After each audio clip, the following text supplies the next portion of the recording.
사도행전 23장 12절에서 30절까지의 말씀을 이제 봉독합니다. 하나님의 말씀을 경청하십시오. 날이 새매 유대인들이 당을 지어 맹세하되 바울을 죽이기 전에는 먹지도 아니하고 마시지도 아니하겠다 하고 이같이 동맹한 자가 40여 명이더라. 대제사장들과 장로들에게 가서 말하되 우리가 바울을 죽이기 전에는 아무것도 먹지 않기로 굳게 맹세하였으니 이제 너희는 그의 사실을 더 자세히 물어보려는 척하면서 공회와 함께 천부장에게 청하여 바울을 너희에게로 데리고 내려오게 하라. 우리는 그가 가까이 오기 전에 죽이기로 준비하였노라 하더니 바울의 생질이 그들이 매복하여 있다함을 듣고 와서 영내에 들어가 바울에게 알린지라. 바울이 한 백부장을 청하여 이르되 이 청년을 천부장에게로 인도하라.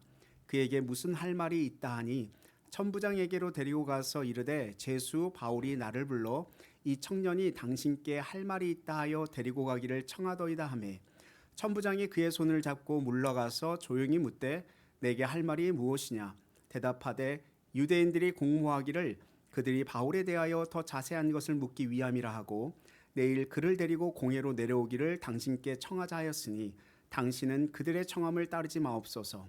그들 중에서 바울을 죽이기 전에는 먹지도 않고 마시지도 않기로 맹세한 자 40여 명이 그를 죽이려고 숨어서 지금 다 준비하고 당신의 허락만 기다리나이다 하니 이에 천부장이 청년을 보내며 경계하되 이 일을 내게 알렸다고 아무에게도 이르지 말라 하고 백부장 둘을 불러 이르되 밤 제3시에 가이사랴까지 갈 보병 200명과 기병 70명과 창병 200명을 준비하라 하고 또 바울을 태워 총독 벨릭스에게로 무사히 보내기 위하여 짐승을 준비하라 명하며 또 이 아래와 같이 편지하니 일러스되 클라우디오 루시아는 총독 벨릭스 각하께 문안하나이다.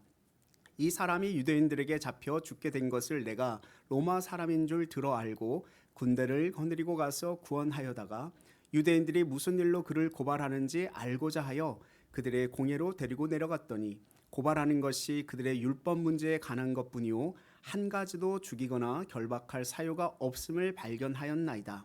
그러나 이 사람을 해하려는 관계가 있다고 누가 내게 알려주기로 곧 당신께로 보내며 또 고발하는 사람들도 당신 앞에서 그에 대하여 말하라 하였나이다 하였더라. 아멘.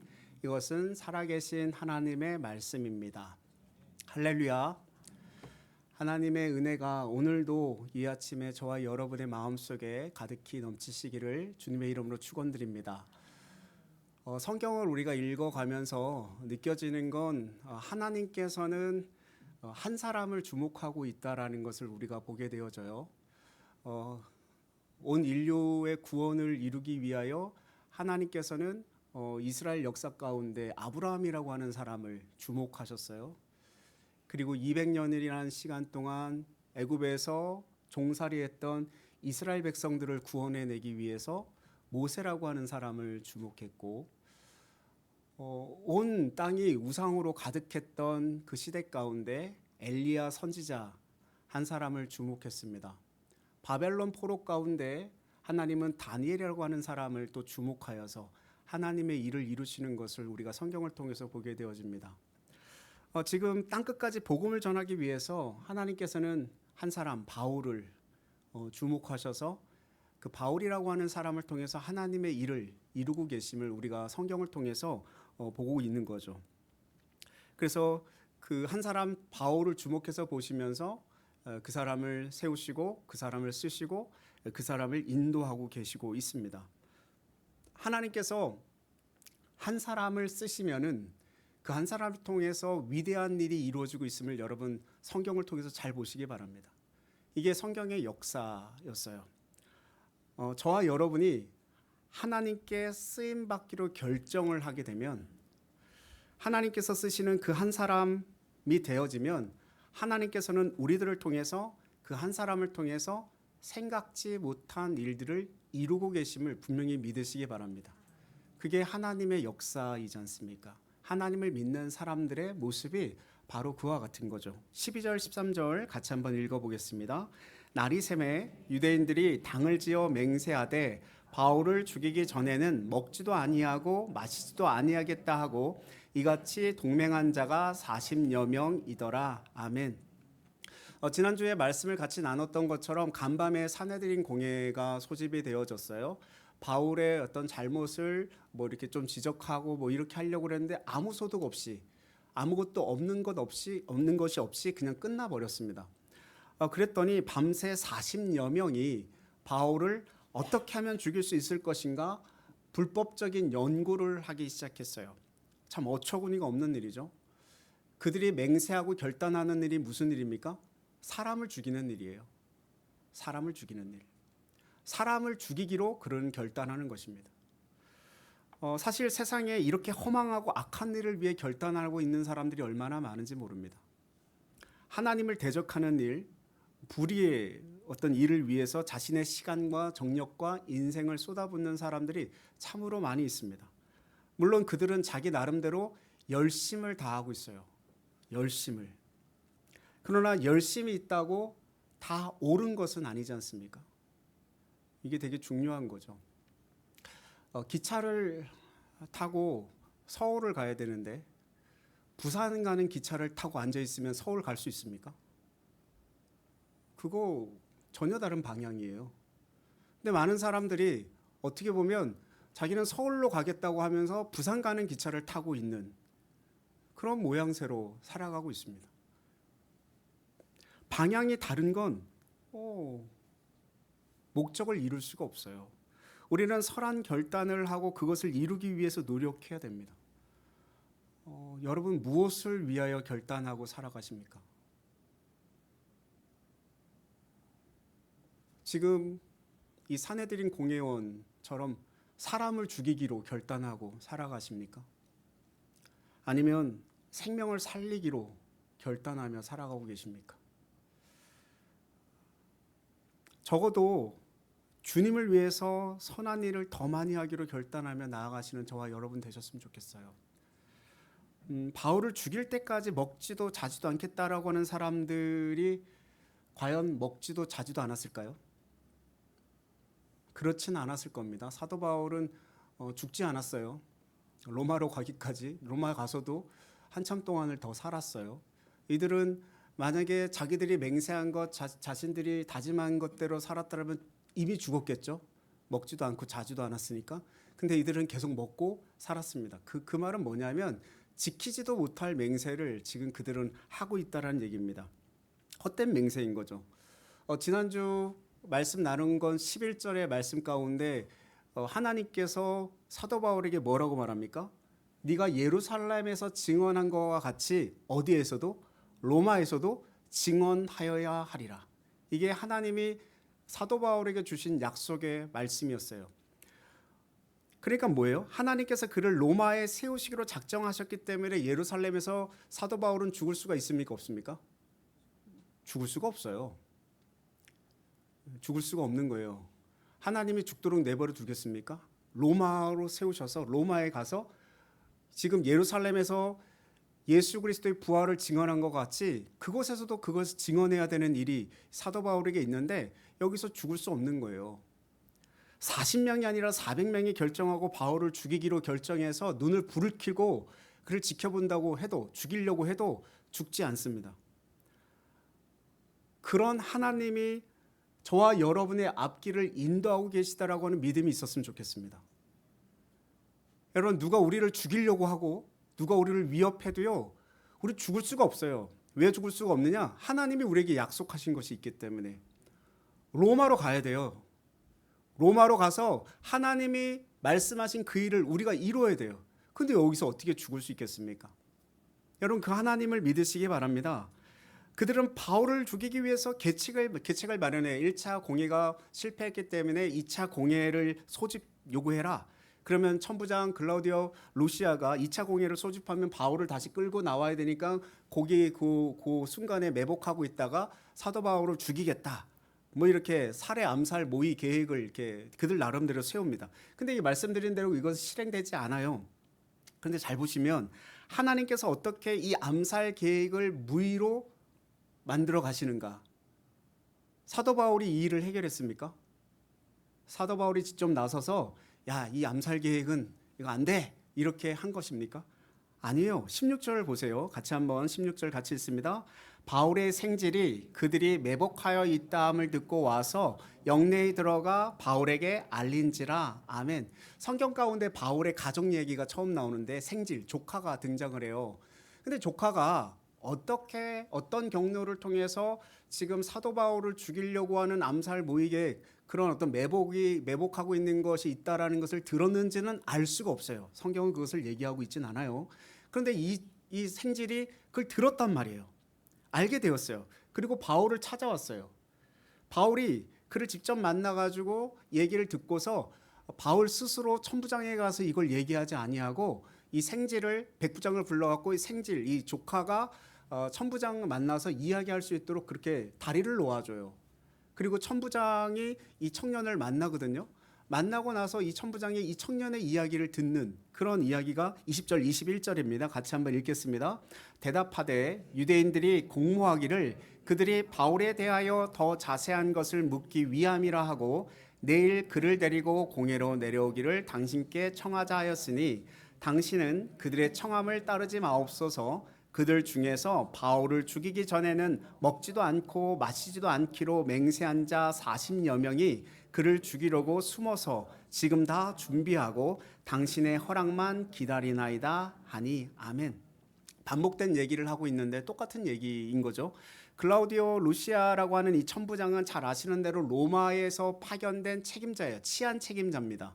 그렇기 때문에 예루살렘에 바울 때문에 소란이 일어났고 이 소란이 왜 일어났는지, 어떻게 하면 이 소란을 진정시킬 수 있는지, 이 소란이 왜 일어났는지 빠른 시간 안에 어떻게 하면 해결할 수 있는가, 여기에만 골몰한 사람입니다. 여기에만 집중한 사람이에요. 그래서 로마 정부를 대변하는 그런 사람이 천부장이었단 말입니다. 그런데 생각해보자라는 거예요. 지금 사도 바울을 죽이고자 하는 사람은 누굽니까? 사도 바울을 살리고자 하는 사람은 어떤 사람이냐는 거예요. 지금 죽이고자 하는 사람은 누구고 살리고자 하는 사람은 누구냐는 거예요. 원래 사도 바울을 살리고자 마음을 품어야 되는 사람은 누굽니까? 유대 동족들, 바리새인들, 대제사장들, 서기관들, 율법학자들, 장로들, 이 사람들이 사도 바울을 보호해야 되는 거 아닙니까? 그렇잖아요. 근데 이들은 어떻게 해요? 내가 이 죽이기 전에는 잠도 자지 않고 먹지도 않겠다, 이렇게 다짐하는 사람들이란 말이에요. 근데 로마의 천부장은 바울을 오히려 지금 살리고자 하는 거예요. 바울의 개인 입장에선 누가 생명의 은인이에요? 유대 동족입니까? 아니면 이방인 로마의 천부장입니까? 그러니까 이 천부장, 이 이방인인 이 천부장이 어떤 까닭에 지금 이렇게 바울을 살리는 일을 하고 있냐는 거예요. 치안을 책임지기 위해서 상식적으로 생각해 보면 누구랑 친해야지 이 이스라엘을 잘 치안을 담당할 수 있습니까? 고위층, 기득권들, 그 사람들과 친분을 나눠야 돼요. 그래야지 안정적으로 나눌 수 있단 말이에요. 영향력이 있는 사람하고 가장 친해야 되는데 처음 보는 청년이 와가지고 암살 계획을 말하면 이거를 누구에게 전해줘야 되는 거예요? 그 기득권을 가지고 있는 대제사장 아나니아에게 말을 해가지고 누군가 나한테 이런 말을 했는데 사실입니까? 이거 좀 잘 좀 처리해 보십시오. 이렇게 말을 해야 앞으로 장기전으로 볼 때 이 이스라엘 예루살렘을 잘 다스릴 수 있는 자기 자신이 편안하게 치안을 담당할 수 있는 득이 되는 일이란 말이에요. 그렇지 않습니까? 어쩌면 적어도 자기 정보원을 심어놨을 수도 있고요. 사내들인 공예 제사장들 이렇게 정보를 흘려주면서 그들과의 관계를 돈독히 하는 게 장기적인 측면에서 훨씬 치안에 도움이 되는 거예요. 이 천부장이 그런 계산이 없었을까요? 이 사람은 머리가 참 좋지 않은 사람이고 부족한 사람이고 그런 사람일까요? 그렇지 않아요. 그런데 도대체 이는 이 사건을 다루면서 왜 일을 이렇게 처리하냐는 거예요. 점점 바울의 입장에 서는 사람이 됩니다. 이 천부장은. 바울이 한 사람 희생하면 그냥 바울 한 사람 저쪽에 그냥 넘겨주면 모든 게 해결될 문제예요. 그렇지 않습니까? 그러면 이렇게 시끄러울 일 없어요. 니들 스스로 알아서 처리해라. 그러면 되는 문제예요.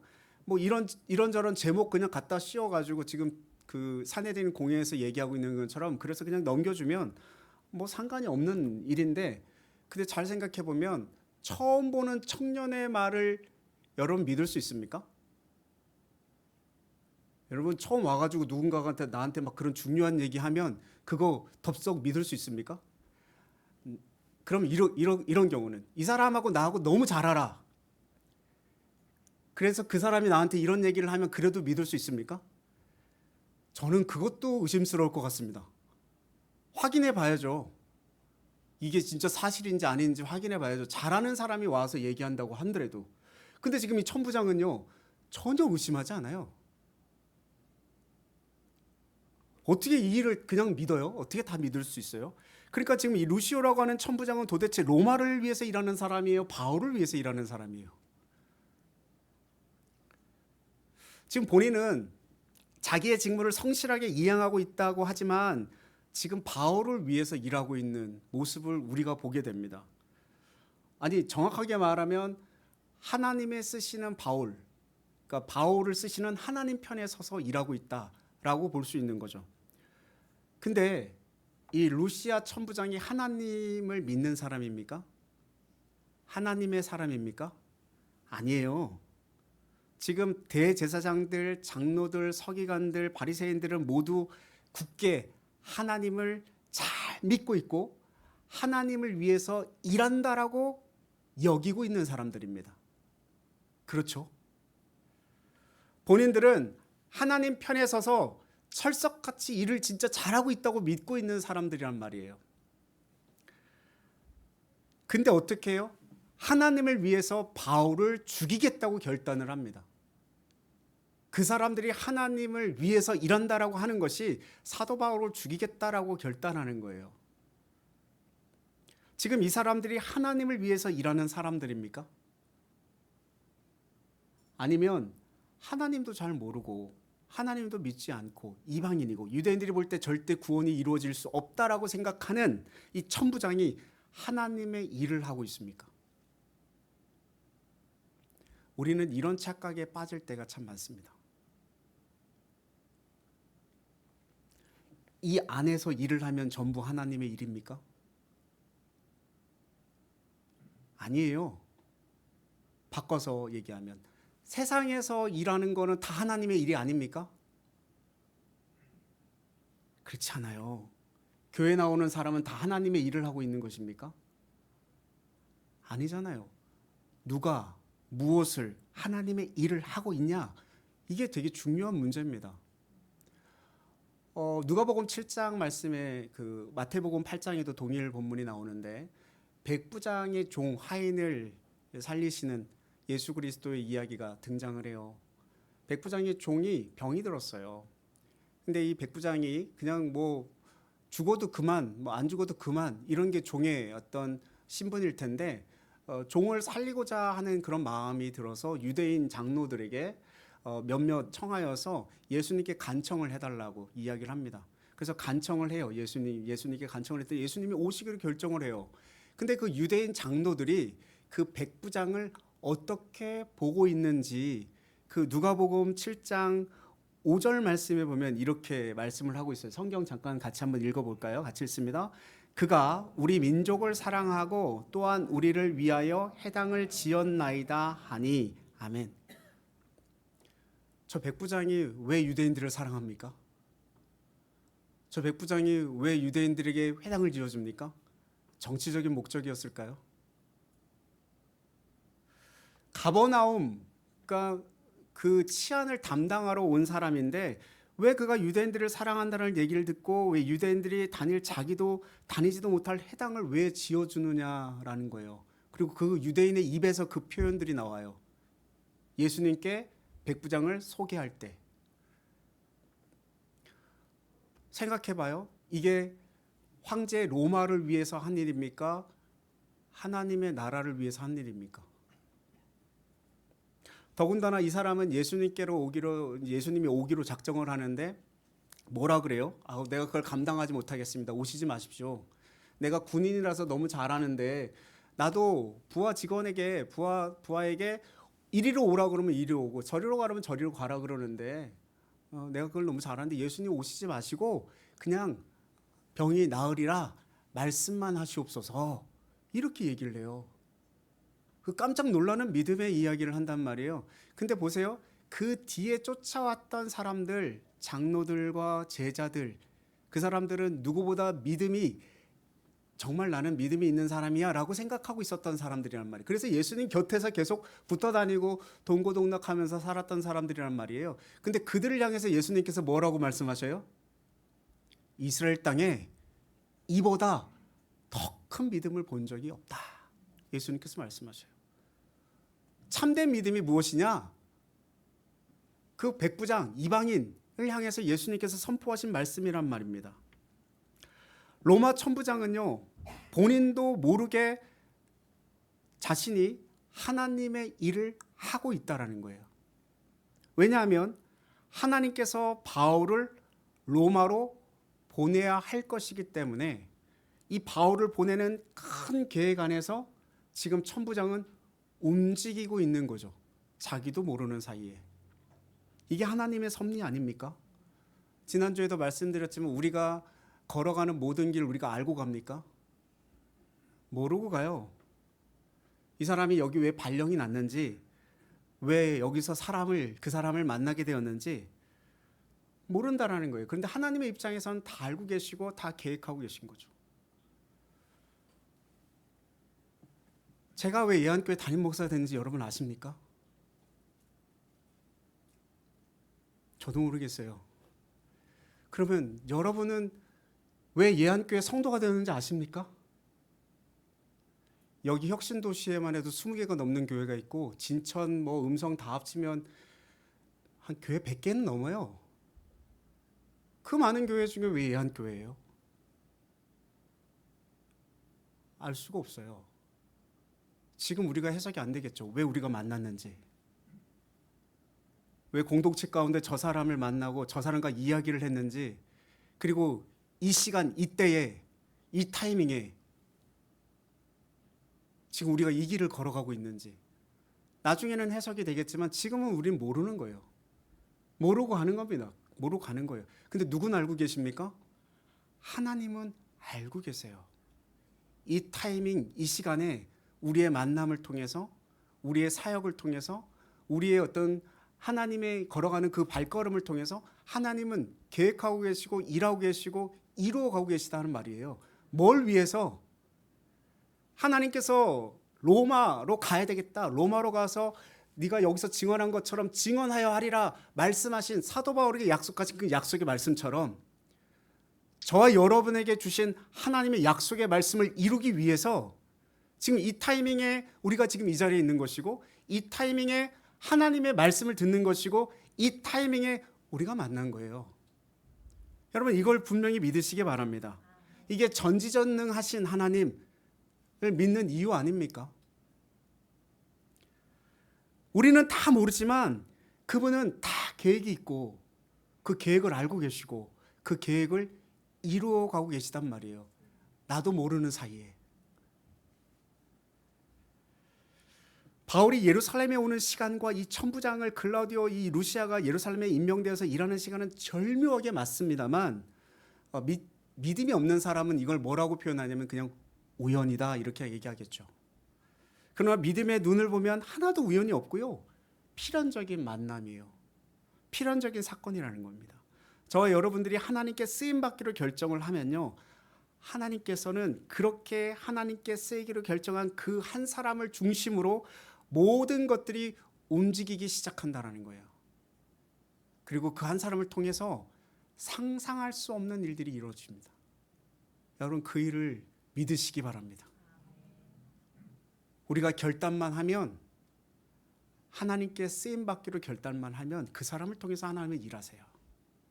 그리고 그 사람을 통해서 정말 우리가 상상할 수 없는 놀라운 일들이 이루어진다는 거죠. 누구든 그 천부장 그 자리에 있으면 이익 생각하지 않겠어요? 이 계산 왜 안 하겠습니까? 근데 지금 그 계산을 왜 안 하는 거예요? 왜 못 하는 겁니까? 하나님께서 그 마음을 움직이고 있다라는 거예요. 그걸 우리가 알아야 되고요. 누가 이런 결정을 내릴 수 있을까? 그 다음에 22절 이하의 천부장이 지금 내리는 결정들을 잘 보십시오. 22절, 23절, 24절입니다. 같이 한번 읽습니다. 이에 천부장이 청년을 보내며 경계하되 이 일을 내게 알렸다고 아무에게도 이르지 말라 하고 백부장 둘을 불러 이르되 밤 제3시에 가이사랴까지 갈 보병 200명과 기병 70명과 창병 200명을 준비하라 하고 또 바울을 태워 총독 벨릭스에게로 무사히 보내기 위하여 짐승을 준비하라 명하며 아멘. 지금 바울 한 사람을 호송하기 위하여 이 시간에 이렇게 야단법석일 이유가 없어요. 지금 밤 9시예요. 퇴근하고 이런 업무를 볼 수 있는 그런 시간이 아니란 말입니다.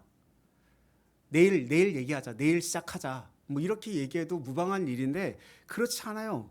매복되어 있고 벌써 암살조가 숨어서 기다린다는 말을 듣고 즉각 움직이기 시작하는데 그때 당시에 예루살렘의 치안을 담당했던 병력들이 기껏해야 600명이었대요. 근데 지금 바울 한 명을 호송하기 위해서 몇 명이 동원돼요? 470명. 600명 중에 한 명의 그들이 말하는 제수를 호송하기 위해서 동원되는 병력이 470명이에요. 무슨 극빈입니까? 뭐 극빈이 와도 이 정도로 뭐 의전을 하겠어요?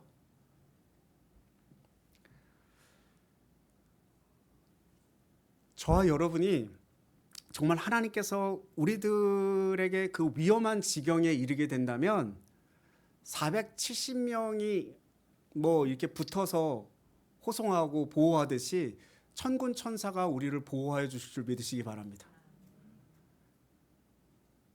그게 우리의 믿음이에요. 그 믿음이 없으면 불안해질 수밖에 없죠. 어떻게 하나님의 일을 합니까? 두려움에 쌓여가지고 우리가 무슨 일을 하겠어요? 하나님이 우리를 지키시고 보호하십니다. 어떠한 방법을 쓰시든지 간에. 거기다가 편지를 씁니다. 편지에 뭐라고 써요? 무죄라고 하는 것을 씁니다. 지금 그러니까 바울의 가장 그 큰 조력자, 변호사 또는 뭐 후원자가 누굽니까? 이 천부장 루시아가 되어지는 거죠. 그때 이제 벨릭스라고 하는 사람이 이제 등장해서 이제 이야기가 또 펼쳐지게 될 텐데 그때 당시 그 여러분들 너무 잘 알고 있는 빌라도 총독이랑 같은 위치에 있는 사람이에요. 그러니까 11대 유대 총독으로 왔던 사람이 벨릭스라고 하는 사람이었는데 이 사람은 원래 노예 출신이었다고 합니다. 그러니까 노예에서부터 시작해가지고 한 나라 유대를 이렇게 다스리는 총독의 위치까지 올라가는 그 상황이 얼마나 파란만장한 인생의 삶을 살았겠어요. 근데 이렇게 올라갈 수 있었던 것도 그의 형 팔라오라고 하는 형이 있었는데 그 사람이 글라우디오 그 황제, 로마의 황제랑 굉장히 총애받는 인물이었고 친분이 있었던 그런 인물이었대요. 그러니까 아마 그런 관계에 엮여서 유대 총독으로도 갈 수 있지 않았을까 싶은 생각이 들어지는데 뭐 헤롯 안티바스 2세의 딸 드루실라 유대인하고 결혼도 하게 되고요. 뭐 부인이 3명 있었다라고 얘기를 하는데 우리가 잘 익숙한 그 클레오파트라 안티우스가 이렇게 부부인데 그 부부의 손녀 딸과 또 결혼을 합니다. 그러니까 뭐 여러 다양한 어떤 모습을 그렇게 정략적인 결혼을 할 만큼 치밀하고 그런 사람이었다라는 것을 보여주는데 정말 지저분한 사람이었다. 역사가들은 그렇게 평가합니다. 로마의 역사가 타키투스라고 하는 사람은 그를 이렇게 평가해요. 그는 노예의 근성을 가졌지만 왕의 권세를 행사하고자 하는 사람이다. 굉장히 저평가한 거죠. 우리가 잘 알고 있는 유대의 요세푸스라고 하는 역사가는 또 이렇게 평가를 해요. 잔인하고 탐욕스러운 인물이다. 그러니까 뇌물 잘 받기로 유명하고 여색 밝히고 그리고 진압, 폭력적 진압으로 악명이 높은 사람이었다는 거예요. 어쨌건 그 사람이 이제 사도 바울을 재판하는 관할권자인 것이 성경에서 말하고 있는 것입니다.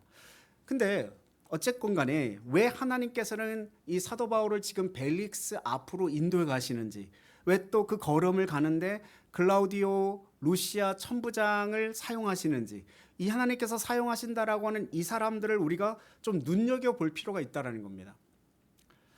세상의 눈으로는 다 각자 자기가 주어진 권한과 책임을 다 하고 있어요. 그러나 우리가 성경적 관점에서 보고 하나님의 관점에서 보고 하나님의 시선을 따라가 보면 모두가 다 어떻게 움직이고 있는 거예요?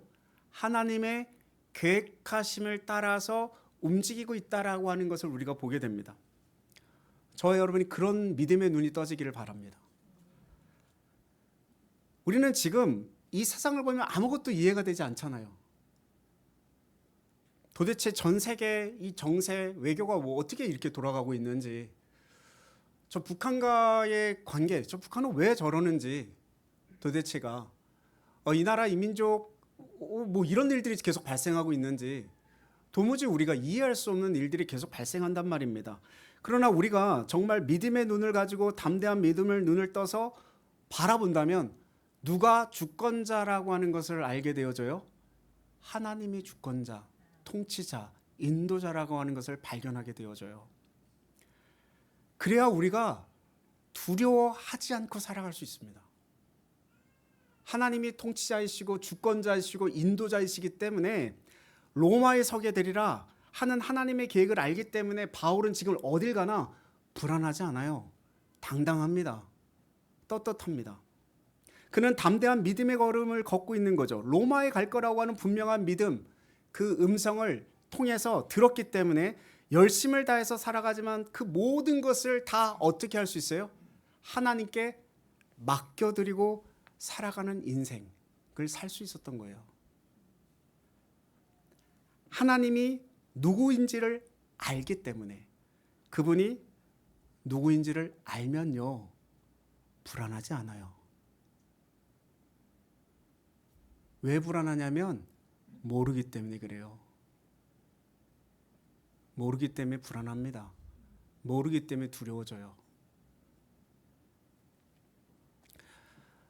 어거스틴이라고 하는 신학자는 이런 말을 했어요. 과거는 하나님의 궁율에 맡기고, 현재는 하나님의 사랑에 맡기고, 미래는 하나님의 섭리에 맡겨라. 결국 신앙은 뭐라는 얘기입니까? 맡겨드리는 거예요. 과거와 현재와 미래를 하나님께 다 맡겨드렸어요. 그러면 우리가 뭐 걱정할 게 뭐가 있겠습니까? 저는 여러분들이 하나님을 믿고 갈 때 하나님께서 따로 준비한 사람이 있다라는 것을 믿고 가셨으면 좋겠습니다. 하나님은 우리가 기대했던 그 사람이 우리에게 도움을 주고 그 사람이 우리를 뭔가 해줄 것 같고 뭐 그렇지 않다라는 거예요. 전혀 엉뚱한 사람, 내가 생각하지도 않았던, 기대하지도 않았던 그 어떤 사람, 야, 저 사람이 그 일을 할 수 있겠어 라고 하는 그 사람, 그 뜻밖의 사람, 그 사람들과 하나님께서 일할 수 있도록 기회를 만드십니다. 그래서 여러분 안심하고 가십시오. 안심하고 주의 일을 감당하세요. 우리가 결정하면, 담대하게 선포하면 하나님께서 우리를 끝까지 지켜주시고 놀랍게도 우리들을 통하여 하나님은 그 일하실 것입니다. 이사야 선지자를 통해서 하나님은 이런 말씀을 하셨어요. 이사야서 43장 13절 말씀입니다. 같이 한번 읽겠습니다. 과연 태초로부터 나는 그이니 내 손에서 건질 자가 없도다. 내가 행하리니 누가 막으리요. 아멘. 하나님이 행하시는데 누가 막겠습니까? 누가 막겠어요? 저 어릴 때 저희 아버님이 거의 폭군과도 같았어요. 아버님이 뭐 말씀하시면 막을 자가 없는 거예요. 뭐 지금은 연세가 드셔가지고 이제 그런 힘이 다 떨어지셨지만 뭐 말하면 다 해야 되는 거예요. 그대로. 한 가장의 아버지가 그 정도 권위와 권력과 힘을 가지고 있다고 한다면 전지전능하신 하나님, 비교도 할 수 없는 그 놀라운 일을 이루시는 하나님이신데 그분이 문을 여시면 누가 문을 막겠습니까? 그분이 문을 닫으면 누가 열 수 있겠어요? 그 하나님을 의지하고 살 수 있게 되기를 바랍니다. 그리고 그 하나님을 진심으로 믿기를 바랍니다. 그리고 더 없기 바라기는 하나님을 정말 잘 알기를 바랍니다. 잘 알면 우리에게 두려움은 다 사라져요.